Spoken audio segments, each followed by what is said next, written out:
నమస్తే గురుగారు. నమస్కారం. గురుగారు, 2024 మార్చి నెలలోని ద్వాదశ రాశుల్లో వివిధ రాశుల వారికి ఏ విధంగా ఉందో మనం తెలుసుకుందామండి. ముందుగా మార్చి నెలలోని ద్వాదశ రాశుల్లో నవగ్రహాలు ఎక్కడెక్కడ ఉన్నాయి? తప్పకుండా అండి. శరదిందు సమాకారే పరబ్రహ్మ స్వరూపిణి వాసరాపీఠ నిలే సరస్వతి నమస్తుతే. సుమన్ టీవీ ప్రేక్షకులకి నమస్కారం. నవగ్రహాలు ద్వాదశ రాశుల్లో మార్చి నెలంతా ఎక్కడున్నాయి ఇప్పుడు తెలుసుకుందాం. ముందుగా సూర్యుడు వచ్చేసి మనకి మీనరాశిలో ఉన్నారు. తాకట్టులో ఉన్న బంగారాన్ని విడిపించి ఆ రోజు ఆన్లైన్ రేటుకే మేము కొంటాం. Sharma gold company. అలాగే మనకి బుధుడు వచ్చేసి అదే మీనరాశిలో నీచ స్థానంలో ఉన్నారు. నెక్స్ట్ గురువు వచ్చి మనకి మేషరాశిలో ఉన్నారు. అలాగే రాహు మనకి మీనరాశిలో ఉన్నారు. అలాగే కేతు వచ్చేసి మనకి కన్యారాశిలో ఉన్నారు.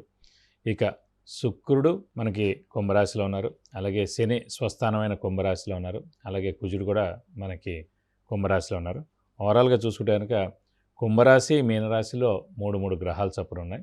కాబట్టి ఈసారి కొంచెం జాగ్రత్తగానే చెప్పుకోవాలండి. సో మరి మార్చి నెలలోని ద్వాదశ రాశుల్లో వివిధ రాశుల గురించి చెప్తున్నారు కాబట్టి మొట్టమొదటిగా మేషరాశి గురించి తెలియజేస్తారా? తప్పకుండా అమ్మా. మేషరాశి అనగానే మనకి ముందుగా అశ్విని 1, 2, 3, 4 పాదాలు, భరణి 1, 2, 3, 4 పాదాలు, కృత్తిక 1వ పాదం, ఇవన్నీ కూడా మనకి మేషరాశిలోకి వస్తాయి. ముందుగా మేషరాశి వారికి శని లాభస్థానంలో ఉందండి. శని లాభాన్ని చేకూరుస్తుంది. అలాగే మనకి ముఖ్యంగా రాహు వచ్చేసి మనకి వ్యయ స్థానంలో ఉన్నారు. కేతు వచ్చేసి 6వ స్థానంలో ఉన్నారు. సో రాహు, కేతు, శని ఈ 3 గ్రహాలు కూడా మనకి అత్యద్భుతంగా ఉన్నాయని చెప్పి తెలుసుకోవాలి. ఎందుకంటే ముఖ్యంగా మనం గోచారీత్యా చూసుకున్నప్పుడు రాహు, కేతు, గురు, శని ఈ 4 గ్రహాలు ఎక్కడున్నాయో తెలుసుకోవాలి. ఆ 4 గ్రహాల యొక్క బలం ఎక్కువగా ఉంటే కనుక మనకి ఆ సంవత్సర కాలం అంతా కూడా బలం చాలా ఉంటుంది. సో ఇంకొంచెం మనం మాస ఫలితాలు చెప్పుకుంటాం కాబట్టి ఇంకొన్ని గ్రహాలు, కొన్ని పెద్ద గ్రహాలు అంటే రవి కానీ, కుజుడు కానీ, లేకపోతే శుక్రుడు కానీ, బుధుడు కానీ ఈ 4 గ్రహాలు కూడా ఎక్కడ ఉన్నాయో చూసుకుంటే కనుక దాన్ని బట్టి కూడా మనకి పాయింట్స్ చెప్పుకోవచ్చు. సో ముఖ్యంగా మనకి రవి వచ్చేసి వ్యయ స్థానంలో ఉండిపోయాడండి. సో రవి చాలా ఇంపార్టెంట్ గ్రహం. ఎందుకంటే మేషరాశికి పంచమాధిపతి అయ్యాడు. పంచమాధిపతి అంటే క్రియేటివిటీ, ఇంటెలిజెన్స్, లాజిక్.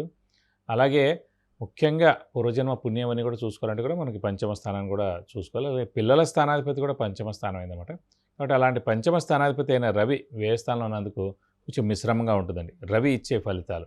అంటే ఫర్ ఎగ్జాంపుల్ గవర్నమెంట్ ఉద్యోగంలో ఎవరైనా ఉన్నారనుకోండి, ప్రభుత్వ ఉద్యోగంలో, ప్రభుత్వ ఉద్యోగానికి మెయిన్గా కావాల్సిన గ్రహం వచ్చేసి రవి.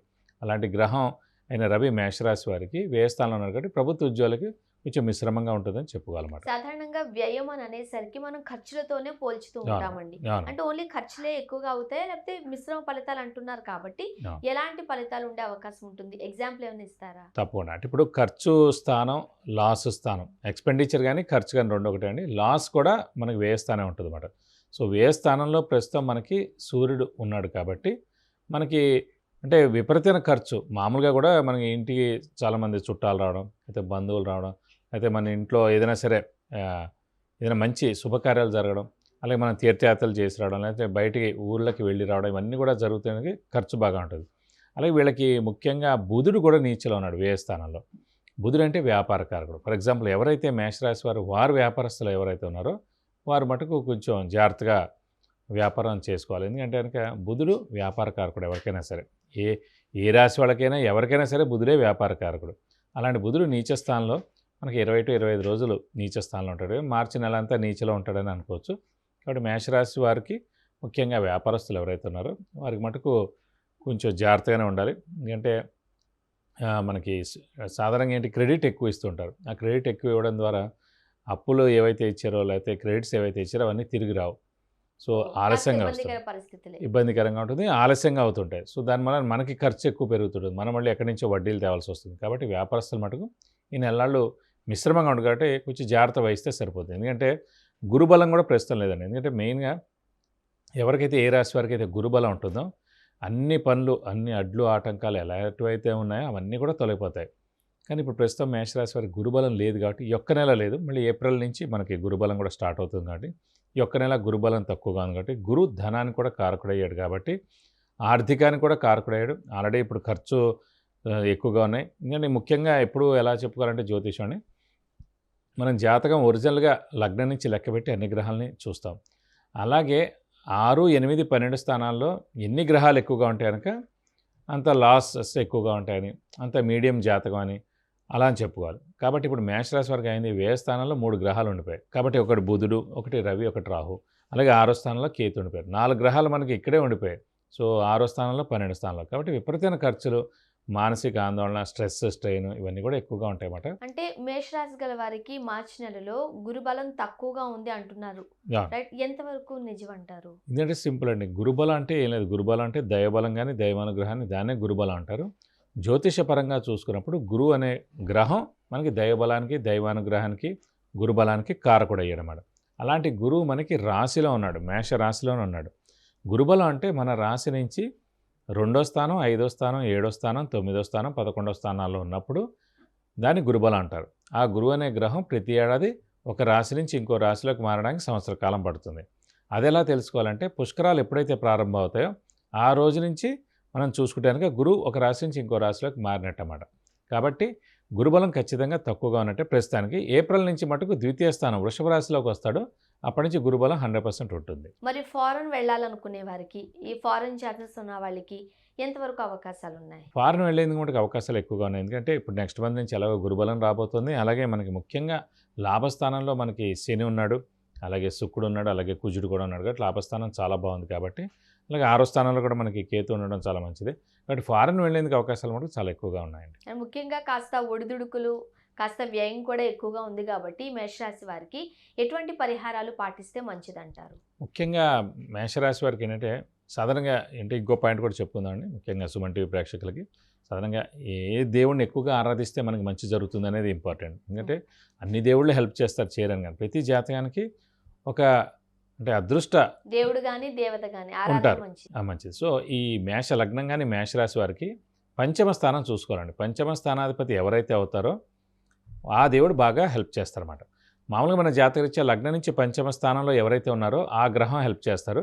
కానీ ఇక్కడ మటుకు పంచమ స్థానాధిపతి ఎవరయ్యారంటే మేష రాశికి పంచమ స్థానం సింహం అయింది కాబట్టి సింహానికి అధిపతి రవి అయ్యాడు. కాబట్టి శివుణ్ణి ఎక్కువగా ఆరాధిస్తే చాలా మంచిది అన్నమాట.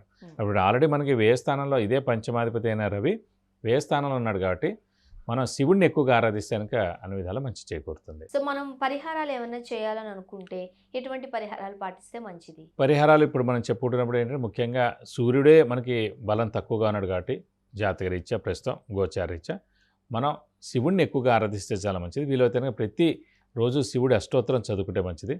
అలాగే ప్రతి సోమవారం మనం శివాలయానికి వెళ్ళి ఒక 41 ప్రదక్షిణాలు చేస్తే కనుక చాలా మంచిది. ఎందుకంటే ఈ ఒక్క నెలలు మీరు కష్టపడ్డారంటే ఏప్రిల్ నుంచి ఎలాగో మనకి గురుబలం స్టార్ట్ అవబోతుంది. అలాగే కొత్త సంవత్సరం ఉగాది కూడా స్టార్ట్ అవబోతుంది. కాబట్టి మేషరాశి వరకు అన్ని విధాలా బాగానే ఉంటుందని చెప్పుకోవాలి. ఆర్థికంగా కాస్త ఇబ్బందులు పడుతున్నారు కాబట్టి సో ఇంట్లో కూడా కాస్త ఇబ్బందులే ఉంటూ ఉంటాయి.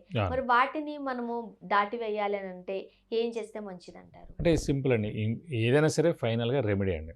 అంటే ఇప్పుడు ఈ మేషరాశి వరకు ఇంక ఒక్క నెలలోకే ఉన్నారు. కాబట్టి ఎందుకంటే ఏప్రిల్ 22వ తారీఖు వచ్చిందంటే గురువు మేషరాశి నుంచి వృషభ రాశిలోకి మారిపోతారు. ఎప్పుడైతే గురువు అనే గ్రహమే దైవబలానికి, దైవానుగ్రహానికి సంబంధించిన గురుబలం ద్వితీయ స్థానంలోకి వస్తుందో, ద్వితీయ అంటే కుటుంబ స్థానం, నేత్రస్థానం, వాక్స్థానం, ధనస్థానం. సో కుటుంబం బాగుంటుంది, వాక్ బాగుంటుంది, ధనం బాగుంటుంది, నేత్రం అంటే కళ్ళు ప్లస్ ఆరోగ్యం కూడా బాగుంటుంది. అన్నీ కూడా గురువు రీత్యా అన్నీ కవర్ అయిపోతాయి ఈ ఒక్క నెలలు. కాబట్టి జస్ట్ మన శివుడిని ఎక్కువగా ఆరాధిస్తే సరిపోద్ది. శివుడు అష్టోత్తరం చదువుకుంటే చాలా మంచిది. అలాగే ప్రతి సోమవారం ఈ నెలల పాటు మటుకు శివాలయానికి వెళ్ళి ప్రతి సోమవారం 41 ప్రదక్షిణాలు చేస్తానికి మీకు అన్ని విధాలా మంచి చేకూరుతుంది. గురువుగారు, మార్చి నెలలోని ద్వాదశ రాశుల్లో మొదటిగా మేషరాశి గురించి తెలియజేశారు. అలానే కొన్ని ఒడిదుడుకులు ఉన్నాయని చెబుతూ ఉన్నారు. వాటికి చక్కటి పరిష్కార మార్గాలు కూడా సూచించారు. ధన్యవాదాలండి. నమస్కారం. సుమన్ టీవీ ప్రేక్షకులకు విద్య గురించి కానీ, ఉద్యోగానికి సంబంధించి కానీ, వివాహానికి సంబంధించి కానీ, కుటుంబ సమస్యలకు సంబంధించి కానీ, వ్యాపారానికి సంబంధించి కానీ, ఇతరత్ర ఎటువంటి సమస్యలు ఉన్నప్పటికీ మీకు కింద స్క్రోల్ అయిన నంబర్కి కాల్ చేయవచ్చు, లేదా వాట్సాప్ కూడా చేసి గురువుగారు అపాయింట్మెంట్ తీసుకుని గురువుగారితో మీరు నేరుగా మాట్లాడి చక్కటి పరిష్కార మార్గాలు పొందగలరు. ధన్యవాదాలు.